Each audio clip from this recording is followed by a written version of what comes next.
दबोरा और बराक विश्वास के द्वारा विजय। एक समय की बात है, इस्राएल नामक देश में दबोरा नाम की एक स्त्री रहती थी। दबोरा बहुत बुद्धिमान थी और वह परमेश्वर से पूरे हृदय से प्रेम करती थी। इस्राएल के लोग सलाह और मार्गदर्शन के लिए उसके पास आते थे। एक दिन कनानियों नामक एक शक्तिशाली शत्रु इस्राएलियों पर आक्रमण करने आया। कनानियों का नेता सीसरा नाम का एक व्यक्ति था। इस्राएली डर गए क्योंकि कनानियों के पास बहुत से सैनिक और रथ थे। दबोरा को पता था कि परमेश्वर के पास इस्राएलियों की मदद करने की एक योजना थी। उसने बराक नाम के एक आदमी को बुलाया और उससे कहा, परमेश्वर चाहता है कि तुम एक सेना इकट्ठा करो और कनानियों के खिलाफ लड़ो। बराक बहादुर था, लेकिन वह थोड़ा अनिश्चित भी था। उसने दबोरा से कहा, मैं लड़ने जाऊंगा, लेकिन तभी जब तुम मेरे साथ आओगे। दबोरा मुस्कुराई और सहमत हो गई। उसने कहा, हाँ, मैं तुम्हारे साथ चलूंगी, लेकिन यह जान लो कि जीत का सम्मान तुम्हारा नहीं होगा। यह एक महिला को दिया जाएगा।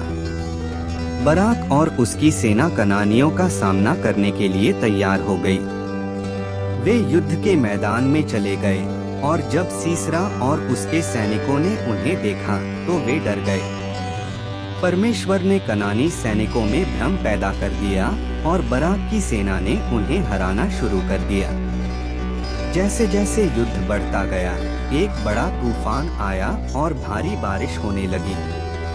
कनानी रथ कीचड़ में फंस गए और इस्राएली उन्हें आसानी से हराने में सफल रहे। कनानी नेता सीसरा ने देखा कि उसकी सेना हार रही है। वह अपने रथ से कूद गया और सुरक्षा पाने के लिए पैदल ही भाग गया। वह याएल नामक स्त्री के तंबू में आया। वह दयालु थी और उसने उसे अंदर आमंत्रित किया। सीसरा थक गया था, इसलिए वह विश्राम करने के लिए लेट गया। परंतु जब वह सो रहा था, याएल ने तंबू की खूंटी और हथौड़ा लिया और चुपचाप वहां चली गई जहां सीसरा सो रहा था। उसने तंबू की खूंटी का उपयोग उसके सिर में घुसाने के लिए किया और वह नहीं जागा। जब बराक और उसकी सेना सीसरा की खोज में आई तो याएल ने उन्हें दिखाया कि उसने क्या किया है। वे जानते थे कि परमेश्वर ने उन्हें युद्ध जीतने और अपने दुश्मनों को हराने में मदद की थी। दबोरा और बराक की बहादुरी और याएल की चतुराई के कारण उसके बाद कई वर्षों तक भूमि में शांति रही। उन्होंने परमेश्वर पर भरोसा किया और उसकी योजना का पालन किया और उसने उनके शत्रुओं पर विजय पाने में उनकी सहायता की। और इसलिए इज़राइल के लोगों ने सीखा कि विश्वास, साहस और परमेश्वर के मार्गदर्शन के साथ वे अपने रास्ते में आने वाली किसी भी चुनौती पर काबू पा सकते हैं।